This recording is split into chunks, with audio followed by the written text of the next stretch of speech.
Selamat datang di podcast Diskominfo Kabupaten Kuburaya.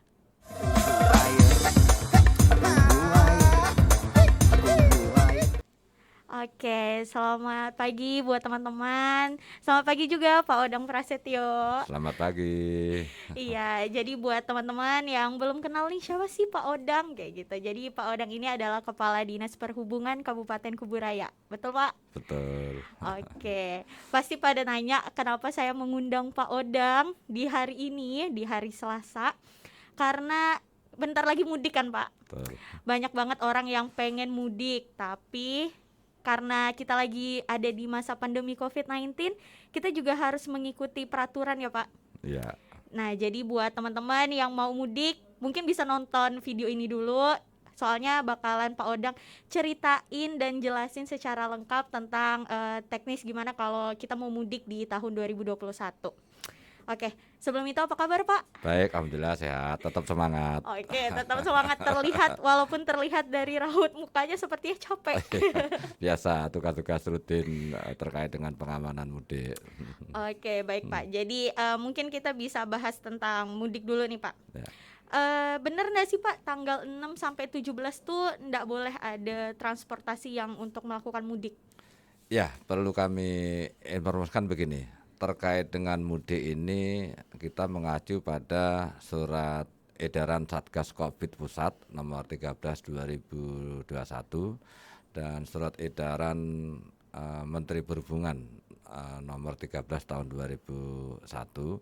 Intinya dari surat edaran tersebut mengatur masyarakat dalam hal transportasi atau perjalanan dari satu tempat ke tempat yang lain. Jadi dari surat edaran tersebut kita dibagi menjadi 3 tahap. Tahap pertama itu mulai tanggal 22 April sampai tanggal 5. Itu namanya pramudik. Nah, pramudik itu kami dari Satgas itu melakukan pengetatan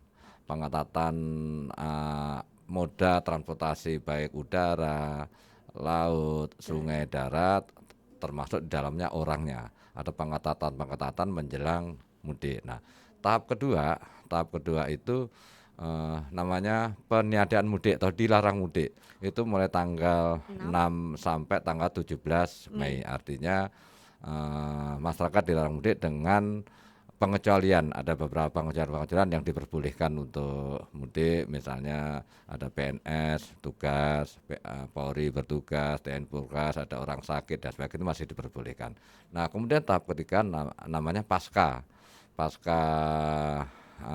mudik itu mulai tanggal 18 sampai 24 Mei. Itu masa pengetatan untuk pengendalian transportasi. Jadi dibagi 3, ada mudik dan pasca mudik, dengan tentunya aturannya berbeda-beda. Oke, terus kalau misalnya kayak gitu Pak, di pengetatan mudik di pra dan pasca ini kan berarti lumayan ya, jaga-jaga takut ada yang membludak gitu. Nah itu sistematikanya kayak gimana? Misalnya di lapangan akan ada swab acak kah? Atau mereka harus menyertakan bukti apa gitu? Ya, jadi kalau masa pengetatan kita bicara mulai tanggal 22 sampai tanggal 5 Mei, kita sudah melakukan monitoring dan evaluasi di beberapa tempat pergerakan orang, misalnya di bandara ya. Bandara kita ada pos terpadu, pos pelayanan, ada teman-teman di sub di bandara, ada TNI, ada Polri, ada kesehatan. Kemudian ada pos pelayanan juga di terminal ALBN. Antara ALBN itu yang Sungai Bawang itu kan terminal itu melayani ke luar negeri, tapi kita di stop itu. Kemudian sekarang masih antar provinsi, yaitu ke Kalimantan Tengah, kemudian juga antar kabupaten ke Sintang, ke Kapuas Hulu dan lain-lain. Itu juga kita lakukan, ada pos terpadu atau pelosian. Kemudian yang terakhir di Pelabuhan Rasujaya itu juga kita lakukan, kita tempatkan pos terpadu posian, karena di Rasujaya itu ada ferry atau angkutan sungai dari Kabupaten Kuburaya ke Kayong ya? Kayung dan Ketapang. Jadi ada 3. Nah, kemarin kami sudah melakukan uji petik bersama dipimpin oleh Pak Kapolri, Pak Kapolres terbatas di beberapa lokasi.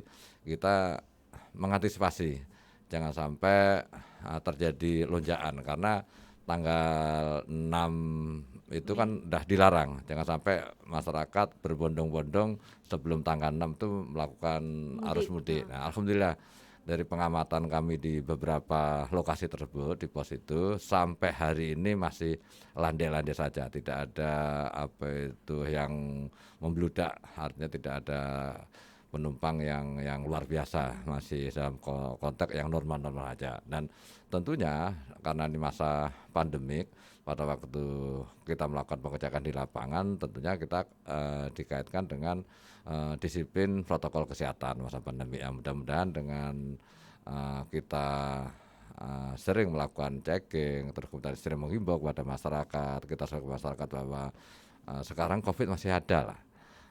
Yuk kita jaga sama-sama, disiplin sama-sama, dan kita tetap upayakan. Alhamdulillah untuk Kuburaya sampai hari ini kan zona kuning ya.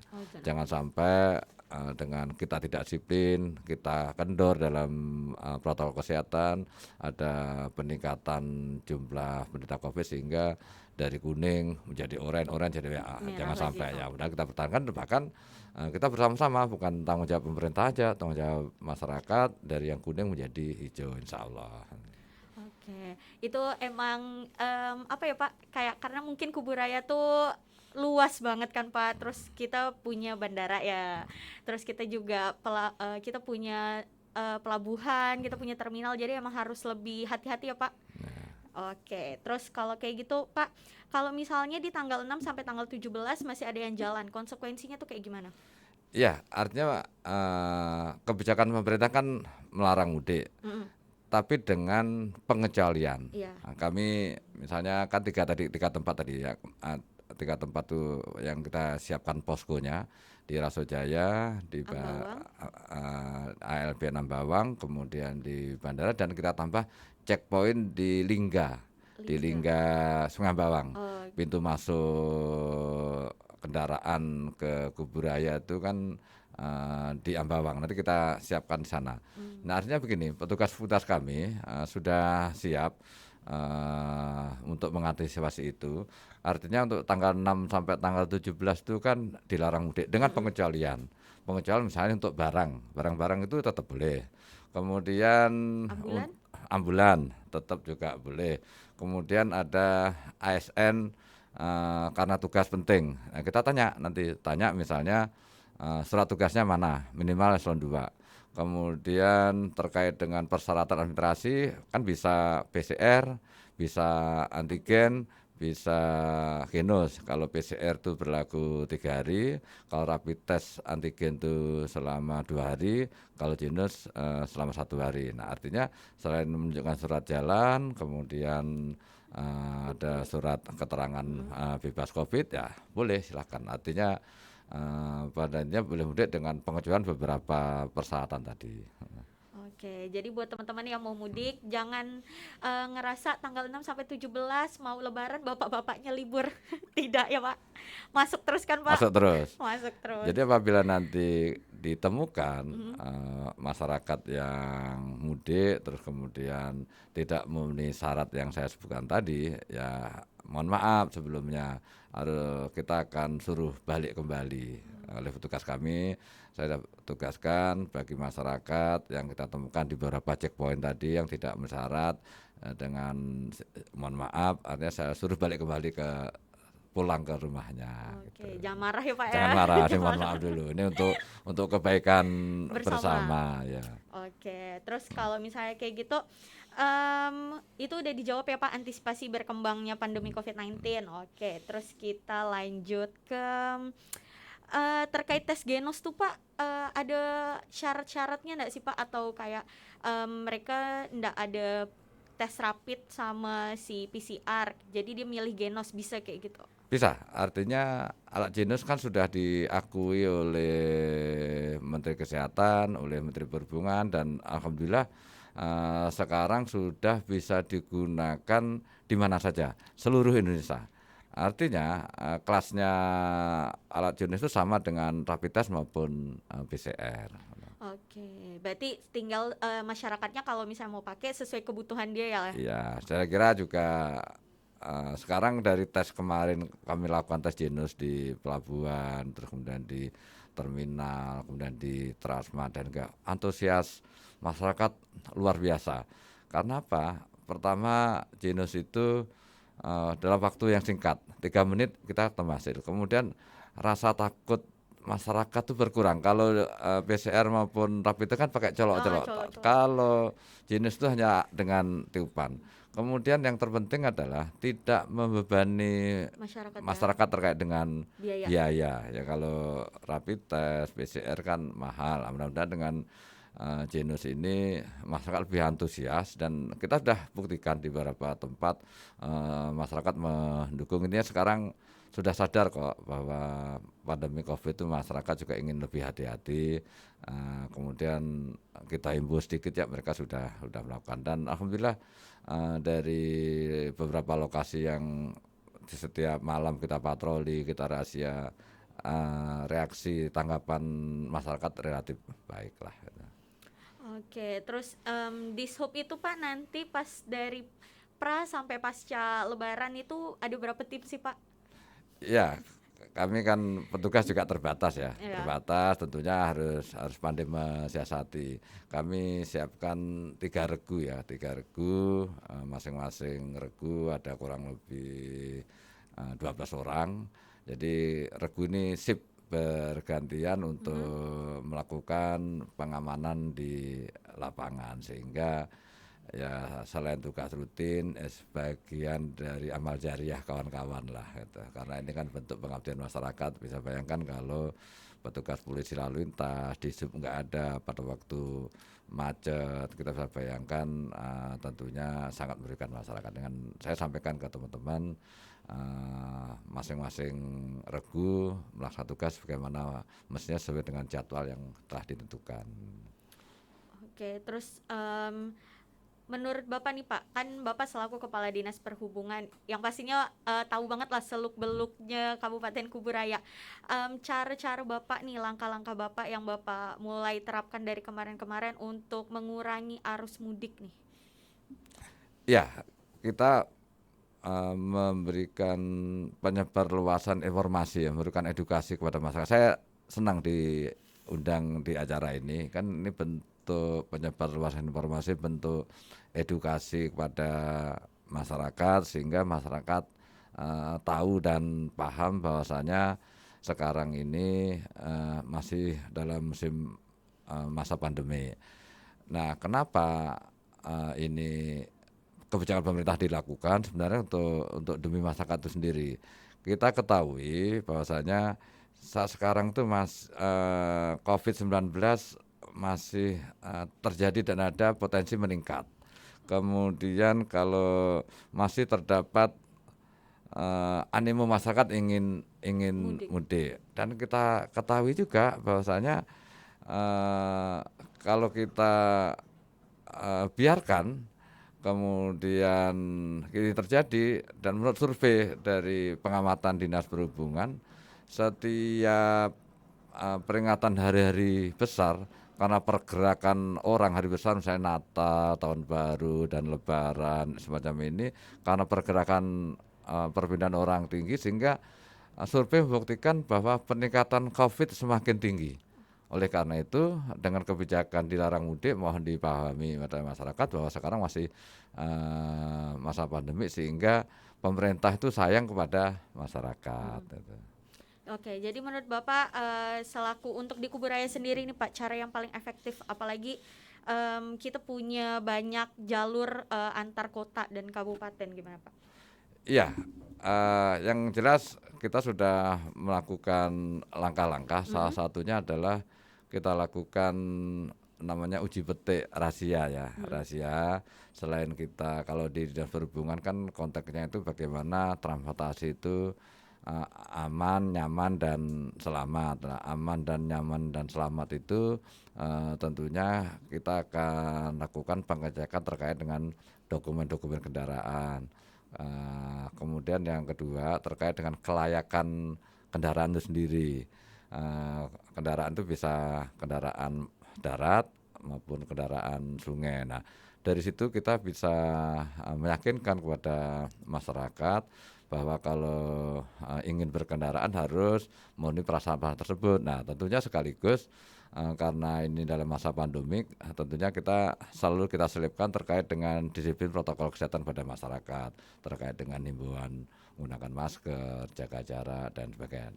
Kemudian yang kedua, kenapa ini kebijakan Pak Menteri Perhubungan Satgas itu dilarang mudik? Kita ketahui bahwa kita bayangkan kalau kita menggunakan kendaraan umum bis itu. Nah, kendaraan umum itu kan potensi untuk penularan kan tinggi. Kita nggak tahu antara masyarakat yang satu dengan yang lain apakah Pernah kontak atau pernah kontak enggak? atau enggak, itu potensi.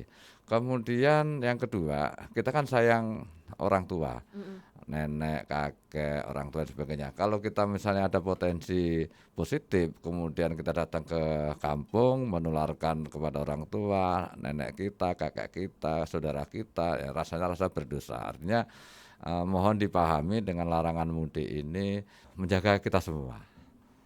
Oke, berarti Bapak juga tidak mudik ya, Pak? Enggak mudik. Nggak boleh mudik ya? Enggak boleh mudik Nggak kena. boleh mudik. Apalagi kalau PNS sudah PNS ada nggak boleh kan? arahan dari Pak Bupati, Pak Sekda diatur surat edaran Mm-mm. beliau, terus ada keputusan Menteri Pemberdayaan Aparatur Negara bagi PNS yang mudik melanggar akan diberikan sanksi sesuai dengan PP 10 2013. Aduh, ada sanksinya Ada juga ya. sanksinya juga Aduh, itu. berarti memang jangan mudik lah guys, kayak gitu. Kan bisa video call ya Pak ya. Ya, sekarang udah canggih Oh, alatnya. udah canggih. Oke, berarti jadi walaupun itu berarti di 6 sampai 17 berarti memang tidak boleh ada pergerakan, Nah, peniadaan kan? dilarang. Oke, berarti di pasca berarti masih boleh tapi dengan beberapa syarat yang emang harus dipenuhin. Ya, pengetatan istilahnya Pengetatan lagi. pengetatan itu ya. Sampai tanggal berapa Pak? 24. Tanggal 24, tanggal 18 sampai 24 Mei itu masa pengetatan. Setelah tanggal 24 Mei seperti biasa lah gitu. Seperti biasa. Ya. Oke. Menarik. Berarti Dinas Perhubungan tuh enggak cuman ngecek di posko mudik kan gitu. Ada banyak kan Pak? Bapak bisa razia juga kan ya? Betul. Jadi buat teman-teman yang suka belanja barang-barang lebaran, tolong dipatuhin juga. Kayak misalnya apa Pak? Parkir. Jangan sembarangan. Jangan sembarangan. Ada tempat-tempatnya. Kalau diingatkan sekali 2 kali masih ngeyel, kita kempesin gitu. Oh, bukan diambil batnya. Itu kepesin. Kalau nanti masih ngeyel sama patuh, kita kunci pakai alat itu. Tuh teman-teman, jangan cuma nengok ala ramai ada diskon langsung berhenti. Parkir sembarangan, padahal di situ dilarang parkir ya. Oh, itu nggak boleh juga guys. Jadi tolonglah diringankan tugas-tugas bapak-bapak ini ya. Oke, terus penasarannya sih Pak lebih ke masalah di pengetatan pra sampai pasca sih Pak. Mungkin bisa dijelasin lebih dalam lagi nih Pak, buat teman-teman biar nggak ngeyel-ngeyel lagi. Iya, artinya kami lebih fokus pada tanggal 6 sampai 17 ya. 6 sampai 17 kita siapkan petugas di sub itu terpadu ya, ada TNI, ada Polri dan sebagainya. Di situ kalau ada penyekatan namanya, ada checkpoint, kemudian masyarakat juga mohon dipahami checkpoint atau penyekatan pos tersebut yang tim terpadu ya, kalau masyarakat kita kan menyatakan ada razia, enggak, itu hanya untuk penyekatan saja.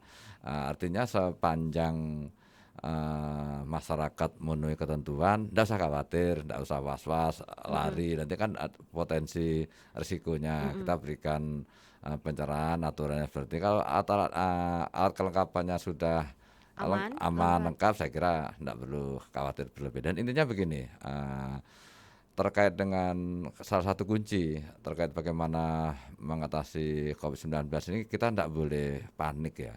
Kalau panik, imun tubuh kita nurun. Kalau udah imun tubuh kita turun, potensi penyakit akan masuk. Oleh karena itu kita menyikapi masa pandemik ini, Covid ini ya, kalau orang Pontianak tuh ngurus barang ini harus tenang, enggak boleh Oh gopoh ya, gitu. barang gini harus tenang, nggak Enggak boleh boleh gopoh, gopoh. enggak boleh panik. Oke, berarti ya ingat-ingat kata Pak Muda ya Pak, Siap. 4M. Buat Satunya menanjakan imunitas. kasih. Oke, mungkin buat teman-teman yang pengen mudik, ini udah disampaikan langsung nih sama Kepala Dinas Perhubungan. Kalau misalnya sebenarnya boleh mudik, tapi mungkin diperketat. Tapi tanggal 6 sampai 17 itu ditiadakan kan Pak?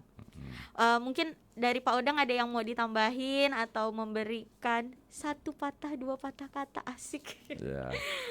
Ya, jadi sekali lagi terkait dengan masa pandemi ini, sekali lagi bukan menjadi tanggung jawab pemerintah saja, tanggung jawab bersama baik pemerintah maupun masyarakat.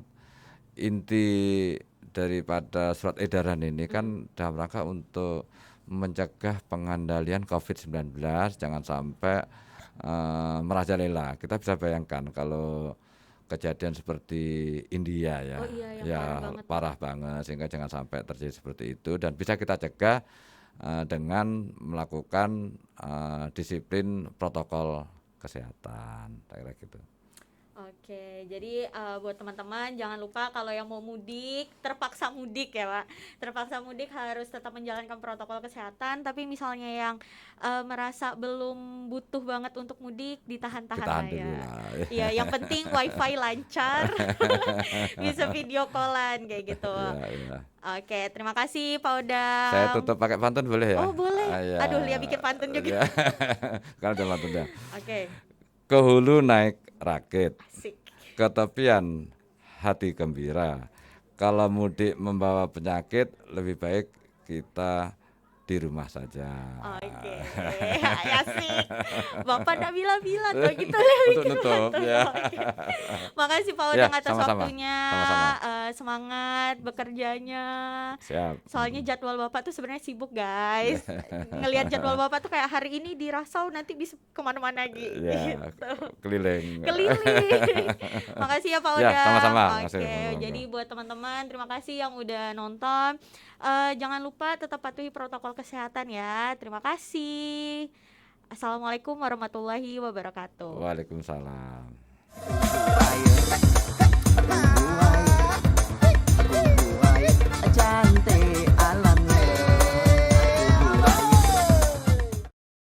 Pesan ini disampaikan oleh Diskominfo Kabupaten Kuburaya. Salam Kuburaya menanjak.